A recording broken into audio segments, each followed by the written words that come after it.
to Olfactofiles. I'm Tara, and today we're talking about the Galleria Parfums Discovery Set. Now, if you haven't heard about Galleria Parfums before, basically this is a new fragrance house. They just kind of launched in 2020, and it was created by Ashton Kirkland of Gents Scents. Now, I'm sure most of you already know Ash and watch his videos, or at least have come across them before, but I also know I have some viewers who maybe are newer to fragrance or who just primarily focus on female fragrance reviews because you're mostly interested in unisex or female fragrances.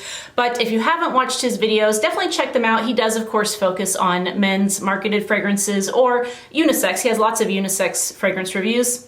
So definitely check that out. I think Ash is super likable. Probably part of the reason why he's so successful is that he's just very genuine, down to earth. Seems like a great guy. He's always been very friendly whenever I've had an encounter with him.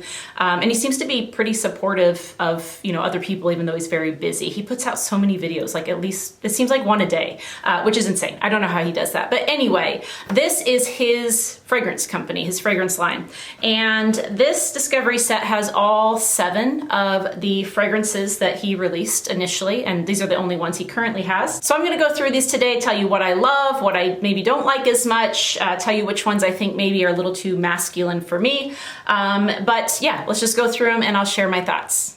All right, so here is my little sample of By the Yuzu Grove. Actually, these samples aren't that small. I think they're 3 mils, and all of mine were filled to the brim, so I didn't really have any issues with leakage. One leaked like the tiniest bit, but it was still pretty much completely full. So I have been able to wear these each a few times at this point, and By the Yuzu Grove I definitely enjoy. This one was created by Olaf Larsson and Lucas Swiezak. I'm so sorry, I'm sure I butchered that. But this is a very, obviously yuzu forward fragrance, but just very citrusy in general. In that opening, you get tons of the yuzu, lemon.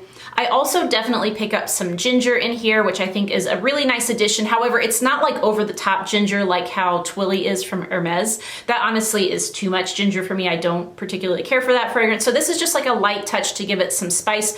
And I do like ginger used in kind of small or trace amounts in fragrances. And that's kind of how it's used here. So all of the perfumes in this collection have a crap ton of notes listed. So I'm not gonna go through all those. In fact, if you watch my channel regularly, you know that's not something I do. I basically just tell you what I smell. And so what I smell in this is the yuzu. I get lemon. There's probably some other citrus in there too. It's just very citrusy in the opening. I get a touch of ginger, but then I also, as it starts to dry down, I get like some herbaceous kind of qualities. I think it's like a sage type of note that's in here. And then as this one continues to dry down, I get some vetiver that reminds me a bit of the vetiver pamplemousse from the Zara Emotions collection that was created by Joe Malone. So it sort of has that kind of vibe to it to me, but then it becomes a little bit more woody and the dry down definitely is more complex than that particular fragrance. It's just that the vetiver in it reminds me of this one. But yeah, so in that dry down, it becomes more woody. I think it's probably cedar that I mostly pick up when I wear this. I would say as a whole, this collection performs pretty well. And for a very citrusy fragrance, I think that By the Yuzu Grove also performs pretty well. It's not going to be the longest lasting thing in the world, and I wouldn't expect it. I would say that it lasted probably 4 or 5 hours on me where I could still kind of pick it up fairly well. I'm sure I could still pick it up a little bit after that if I really dug my nose into my skin. But I would say if you can live with 4 to 5 hours with a citrus fragrance, which is probably what most are going to give you or less, then you'll be totally happy with the performance of By the Yuzu Grove. The next one up is called Dreamwoods, and this one was created by the man himself, Bertrand Duchefort. This is the only fragrance out of all 7 that initially reminded me of something. I've been able to make some comparisons here and there with others, but as a whole, they didn't smell like something else. This one did smell like something I had smelled before. I couldn't quite place it, but another person that I did kind of the first impressions with mentioned Ultramall, and I'm pretty sure that's what it reminds me of. It's been a long time since I've smelled Ultramall. I don't get the pleasure of smelling a lot of men's fragrances typically, but I can definitely see that. As such, this did kind of right away trigger that association of like a men's fragrance. Doesn't mean that it's not unisex, doesn't mean women can't wear it, but because I associated this with a fragrance that is marketed towards men, it made it seem more of a masculine type of fragrance to me. This opens with some like bergamot and I think grapefruit in here a little bit. It's like still citrusy, but a little bit more on that sort of tart, bitter, citrusy kind of thing. I definitely get a lot of lavender and some cardamom in here as well. And then I get touches of like sort of ambergris, patchouli, maybe some like spicy kind of note in here as well. Could be tonka, could be an actual spice, I'm not sure. But this one, yeah, as a whole, I enjoy it, but I don't think I would personally wear it. It did last quite a long time when I wore it, so good performance on Dreamwoods here. But as I said, this is not one of my favorites, not because I think it smells bad. I think it smells fine. I think it smells good. I just wouldn't wear it. So for me, as you know, a female who has my own personal preferences, and I do tend to wear a lot of unisex and masculine leaning fragrances, but just this kind of scent profile isn't for me. Doesn't mean it's bad. I just don't love this one. Next up is one called Moving Times, and this was created by Francis Kirkchan and Jerome Di Marino. This fragrance originally was one that I didn't really care for, but it actually grew on me. So this one I've changed my opinion about after wearing it a few times.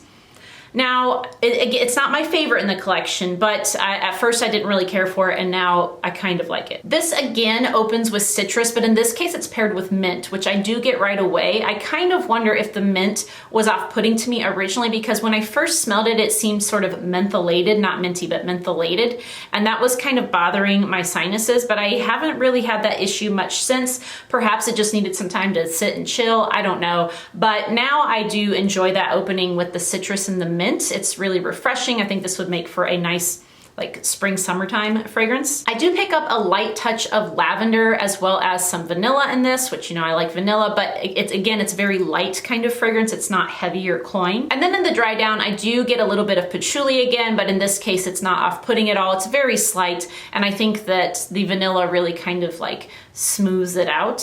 So yeah, I just really like this one now. Not my favorite, like I said, but considering when I first smelled this, I was like, no. I am glad that it has grown on me. So I'm definitely gonna continue wearing Moving Time some more. So far when I have worn it, I would say the longevity is kind of in the middle, like moderate. I think I got about 5-6 hours when I wore this one. So again, no complaints. For me, that's totally fine and acceptable. I'm not huge into beast mode fragrances. So anything from like 5 to 8 hours is right in my kind of wheelhouse. Next up is one of my favorites from the entire collection, and it is called Shades of Seduction. This one was again created by Olaf Larsson and Lucas, I'm so sorry, I can't pronounce your last name, Swiezak. This, I would say, kind of has a really prominent lavender note, so you might think that it leans very masculine, but to me, this is definitely right dead center unisex. I feel like in the past, lavender has been more associated with men's fragrances, but over the last several years, there are a lot of female fragrances heavily featuring the note of lavender. So I do think that shift is occurring, which is great. I don't think any note should have a particular gender assigned to it. So yeah, I definitely get a lot of lavender. I get this kind of spicy opening with some like pink pepper. I think there's some cardamom in there, which both notes I really enjoy. It has sort of this spicy like vanilla or maybe a benzoin kind of quality to it as well. And then this is another one that dries down to a woody kind of base. I think there's Gaiac wood in here. I think there's a touch of patchouli, but again, more leaning on that woody kind of patchouli as opposed to like the soily, dirty kind of patchouli. And I also can get wafts of cinnamon when I wear this, which kind of sweetens it up. So I think that's probably also why it leans kind of dead center unisex. Not super sweet, but definitely has some sweetness to it. Is this a seductive fragrance? Perhaps. I think, you know, it's definitely not unsexy. Is it the sexiest fragrance I've ever smelled? No, but it smells really, really good. And I do think some people will find this very attractive for sure. Definitely one of my favorites. It's one that I am tempted to buy a full bottle of. By the way, I haven't mentioned this yet, but the full bottles are $205 regular price. However, if you get the sample set, you get you can get a coupon to get a discount, and it gets bigger the more bottles you buy. I'm not sure how many I would buy, but this is one that I'm considering buying, and there's one other one that we'll get to in just a minute. All right, the fifth one in the box is called Dusk to Dawn, not Dusk Till Dawn, but Dusk to Dawn. This is another one created by Bertrand Duchaufour, and this one is one that I didn't like right away. However, I will tell you that pretty much everyone else that I was smelling these with initially did really like this right away. I had to let this grow on me a bit. Now, there is something in the opening that is just the tiniest bit funky. Like, not super skanky, oody kind of funky, that kind of thing, but just a little bit funky. Maybe a touch, like, I don't know if it's indolic or what, but there's something that's just a little bit funky in this opening that I still don't love. However, when I actually wore this on my skin, that funkiness wore off pretty quickly, and then it sweetened up a little bit in the dry down, which I really enjoyed. Dusk to Dawn opens with some bergamot and some like light touches of florals. This is not a floral fragrance by any means, but I could pick up a little bit of floral in the opening. However, that again went away kind of quickly, just like the funkiness did. And then as it transitions into the mid, I start to get a note of sage, which I personally really enjoy. I think there could be some other like herbs or spices in there as well, but the one I could really identify is sage. But then once it really dries down, that's when it becomes really enjoyable to me personally. And that's because I get some notes that I really love, like leather, myrrh. I think there's a bit of vanilla in here. There could be a touch of tobacco, all things that I really enjoy in fragrance. And so as it dried down and it sweetened up a little bit with that vanilla, it became a much more pleasant fragrance to me. So as a whole, I'm still on the fence as to whether or not I would actually buy Dusk to Dawn. However, it is in the upper half for me now, whereas originally I was like, no. So I know you all know this, but definitely always try out your samples on skin, because on skin they can do a lot of different and maybe more magical things than on paper. And likewise, sometimes when you wear things on skin, it just goes really south. But in this case, I enjoyed it so much more on skin than on paper. So again, that one is called Dusk to Dawn. So we are nearing the end. We just have two left here. And the next one up is called Victorian Tobacco. This one was created by Jorge Lee. And originally I didn't like this one either. There were three, I think, that I really didn't care for that much originally. And it wasn't that I disliked them. They were just kind of like, I don't know about that. But like this one I really didn't like, and now I don't love, but I like it. Victorian Tobacco is not your typical vanilla tobacco kind of fragrance. Now, do I love vanilla tobacco fragrances? Heck yes. But that's not what this is. This one kind of has more of a like tobacco leaf sort of, almost like a mintiness to it. However, there is not mint in this, I don't think. It's just like maybe the leafy quality of tobacco, and to be honest, I haven't smelled tons of tobacco leaves in my life, but definitely more of a leafy tobacco as opposed to like a smoked tobacco or a really sweet vanillic tobacco. Now, I do think there could be vanilla in this, but it is very toned down. This is not a particularly sweet fragrance. I do get some cedar in this one as well, and maybe some other woods too, I don't know, but cedar is the one that I can kind of actually tell that's in here. And I think this is the one that's supposed to have some sort of like a gin and tonic or juniper berry kind of thing going on.